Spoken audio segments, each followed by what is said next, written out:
ગુજરાતમાં ઠંડી અંગે હવામાન નિષ્ણાંત અંબાલાલ પટેલે મોટી આગાહી કરી છે। ગુજરાતમાં આ વર્ષે રેકોર્ડ બ્રેક ઠંડી પડશે।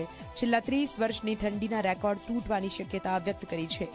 ઉત્તરીય પર્વતીય પ્રદેશોમાં હિમવર્ષાના કારણે ગરમી ઘટશે અને ઠંડીની લહેર આવશે।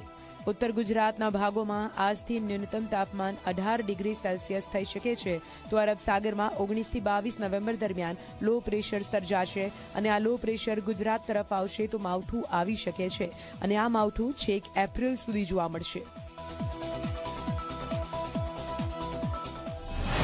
તારીખ 12 થી 17 અને 20 તારીખ સુધીમાં મજબૂત પશ્ચિમી વિક્ષોભ આવશે અને ગરમીમાંથી કંઈક રાહત મળતી જણાશે।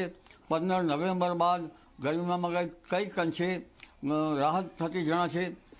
જો કે મહત્તમ તાપમાન ઊંચું હોવા છતાં ઉત્તર ગુજરાતના ભાગોમાં તો ન્યૂનતમ તાપમાન 18 ડિગ્રી સેલ્સિયસ જેવું રહેવાની શક્યતા રહેશે।